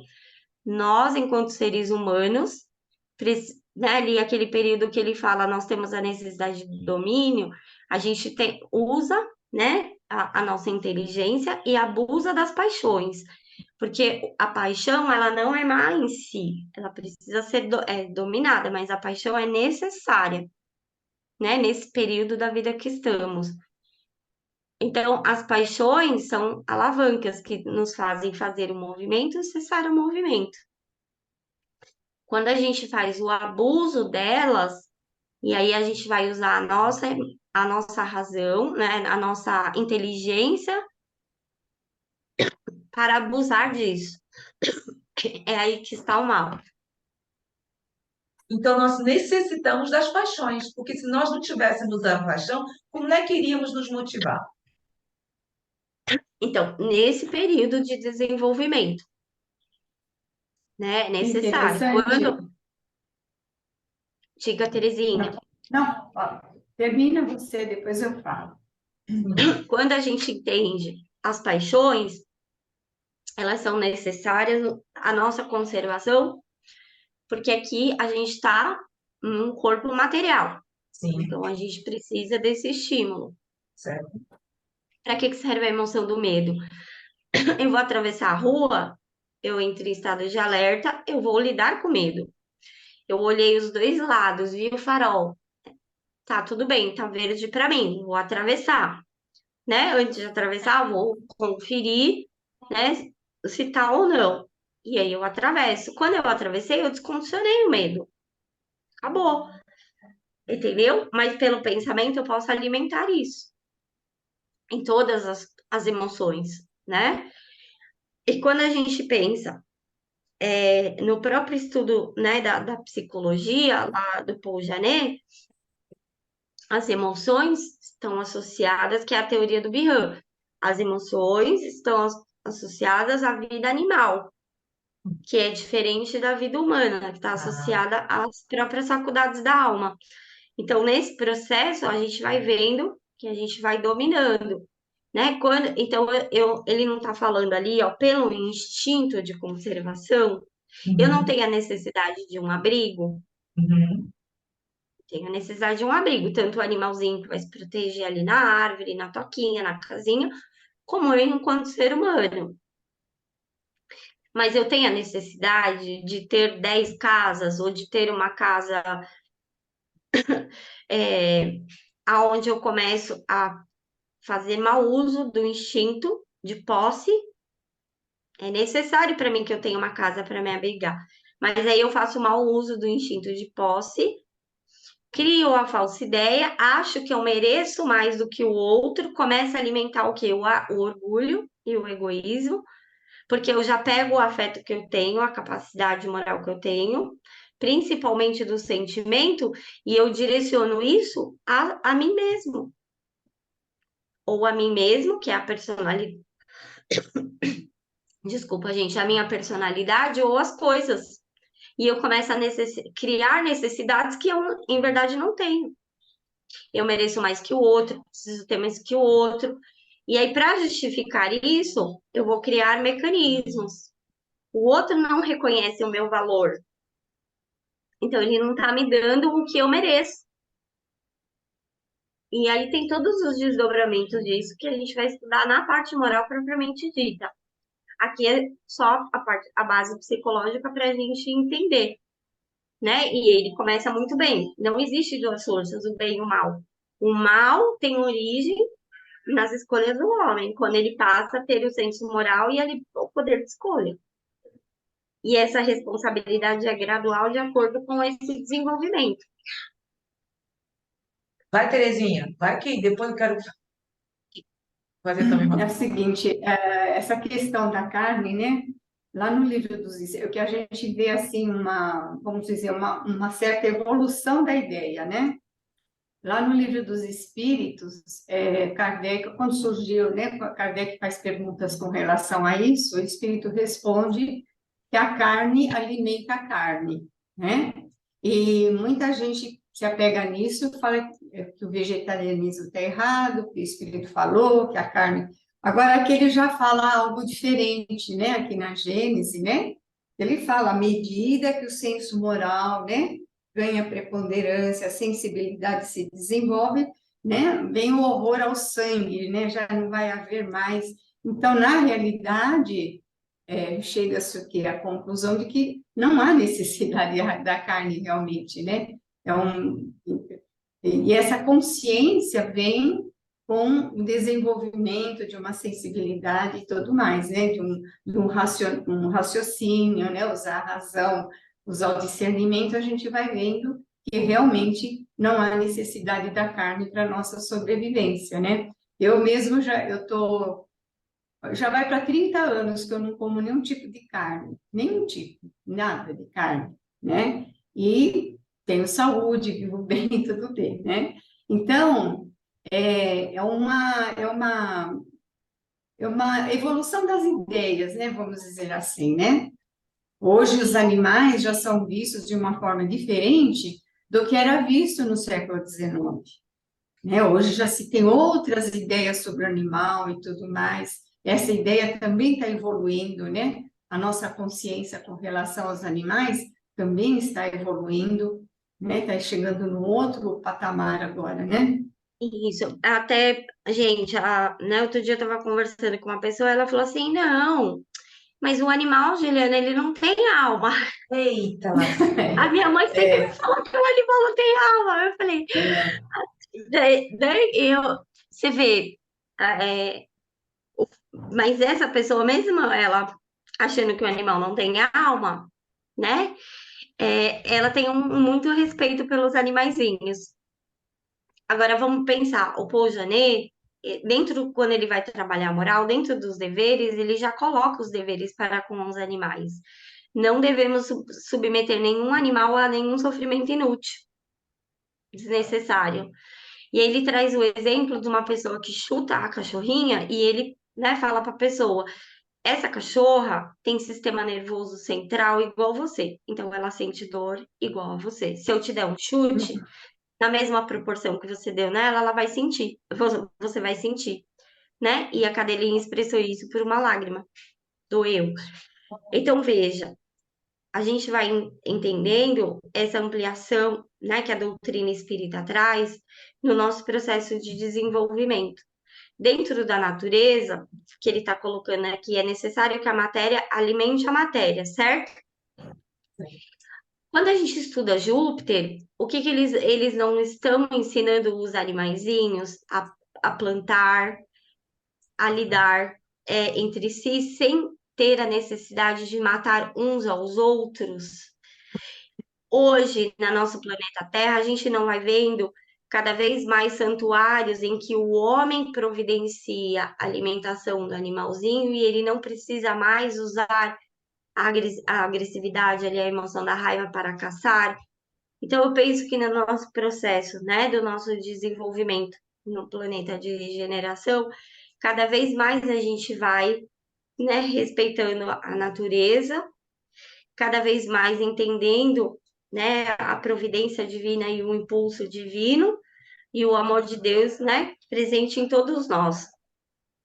principalmente nos seres, e a gente vai mudando, né, essa sensibilidade, esse entendimento, esse olhar, e modificando a nossa forma de relacionar entre nós, né, e entre e a nossa relação com Deus, nossa relação conosco, nossa relação com o próximo e nossa relação com a própria natureza. Mas um ser superior, um espírito puro, ele ainda tem emoções? Ou essas emoções estão equilibradas porque o ser superior, um espírito puro, só tem sentimentos? Vou colocar minha opinião pessoal. Certo. Você consegue imaginar Jesus sentindo raiva de alguém? Ah, não tá não, minha irmã. Ah, não. Aí se você colocar a Zélia, aí com certeza. Entendeu?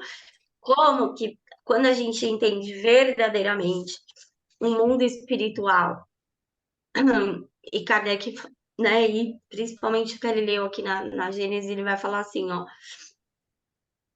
quando uma humanidade é criada, né, quando ela começa, vamos pensar aqui na nossa humanidade enquanto Terra, planeta Terra, nós somos uma individualidade coletiva, todos estamos conectados, né? E no nosso processo de desenvolvimento, a gente vai caminhando juntos, um ajuda o outro, um supre a necessidade do outro, né? A dificuldade do outro.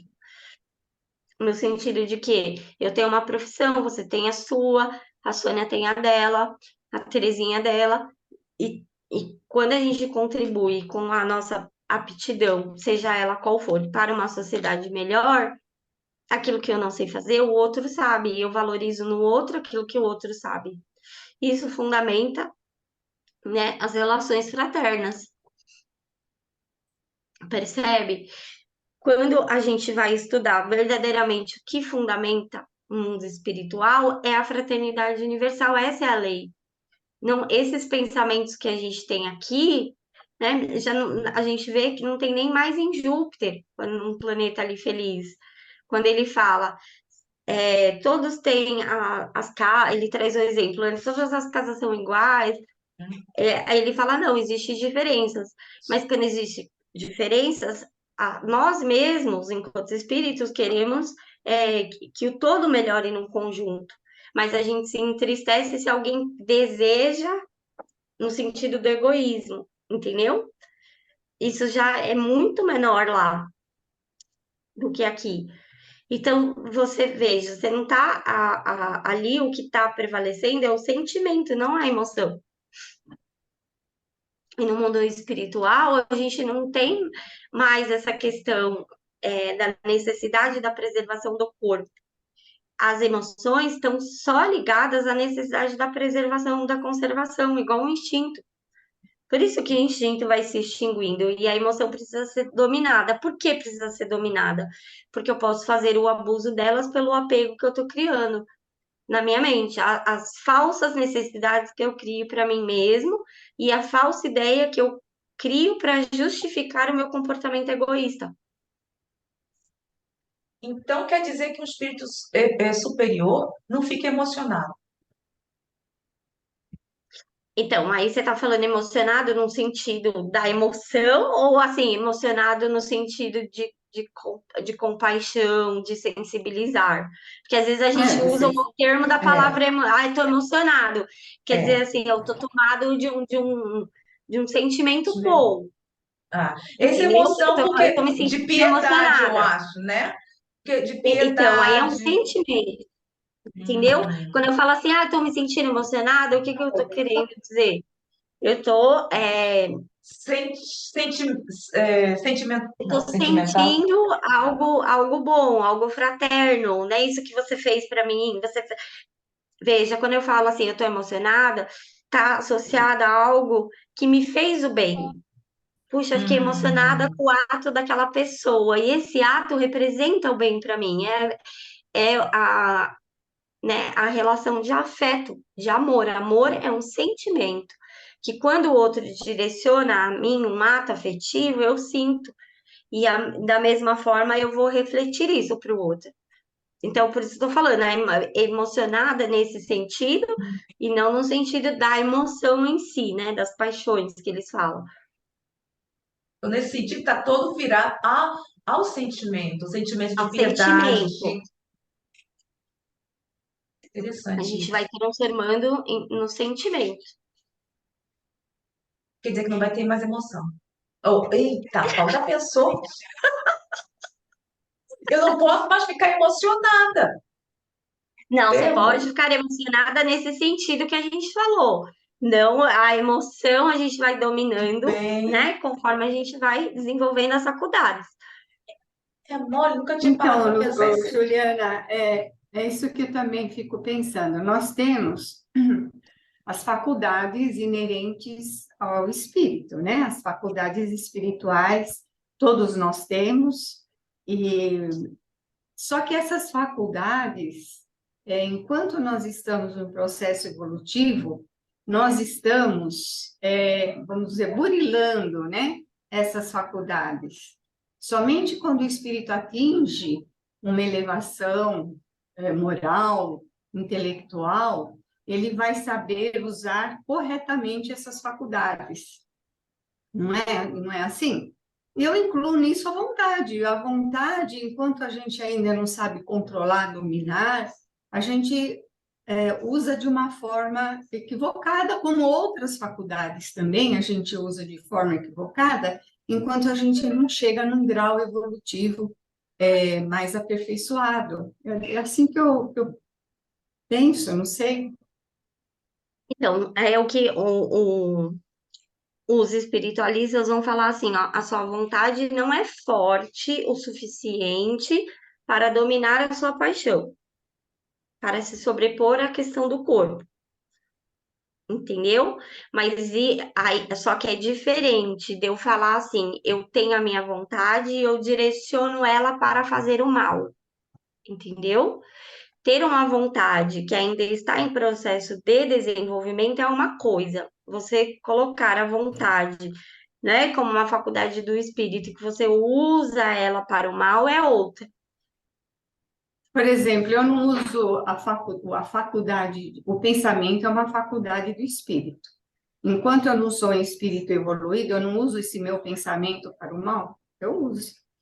Então, aí é que tá falando, né? O pensamento é um atributo do espírito. Você tem o livre-arbítrio, você precisa aprender a usar o seu livre-arbítrio, né? Hum? Que é o que o Charles Lévesque, ele vai chamar assim, ó, a liberdade, ela tem que ser, quando você conquista a verdadeira liberdade, que é o que ele chama assim, a liberdade adquirida, é uma educação, entendeu?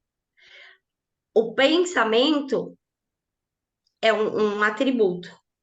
Você pode, pelo pensamento, criar falsas ideias.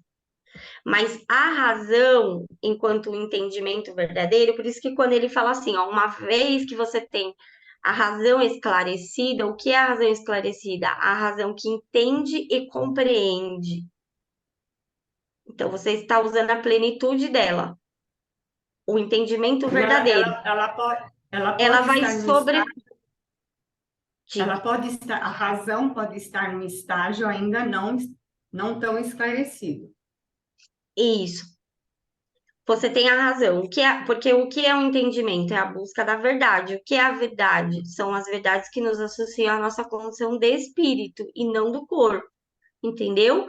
Então a gente pode ser conduzidos por falsas ideias, mas eu estou usando a minha razão, o entendimento verdadeiro? Não.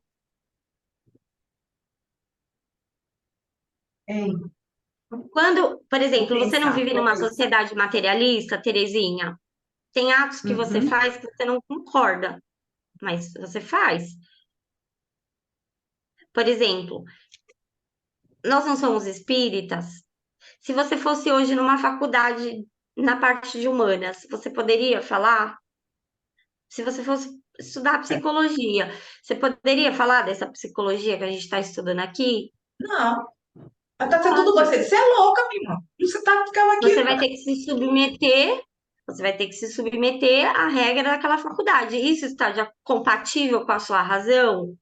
Não, você já tem um entendimento disso, isso aqui, mas você vai fazer, porque senão você não se forma. Porque o seu TCC tem que ser fundamentado naquele pensamento materialista de determinado autor que vai Verdade. colocar a visão de mundo do ser humano como o egoísmo inato, como um instinto destruidor, que é uma das principais correntes da psicologia hoje. E eu não posso chegar lá como espírita e falar, não, eu vou fazer o meu doutorado, eu vou combater a ideia dele.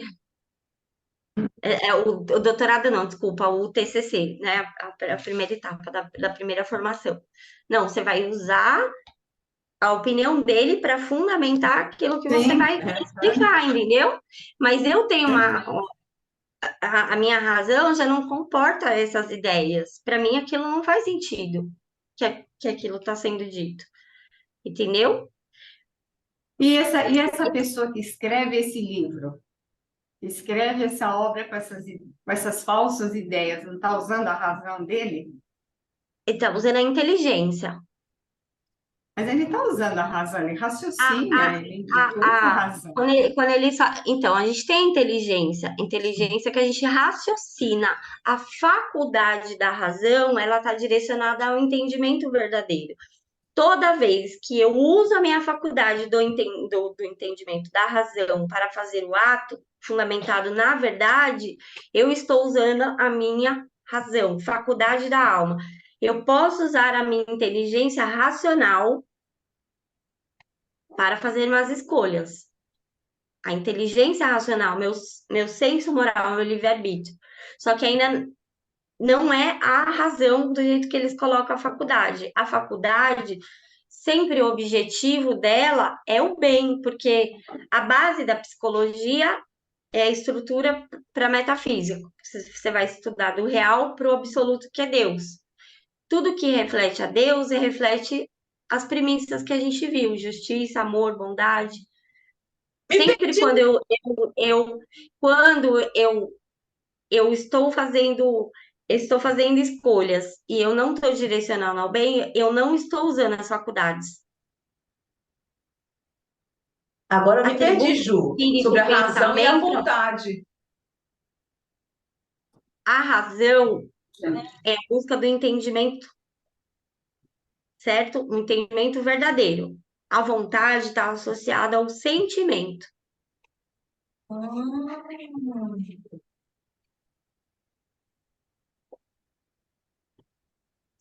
Gente, infelizmente eu preciso tá, sair. não tem problema Tem uma não. pessoa aqui me esperando. Tudo bem, Está me esperando aqui.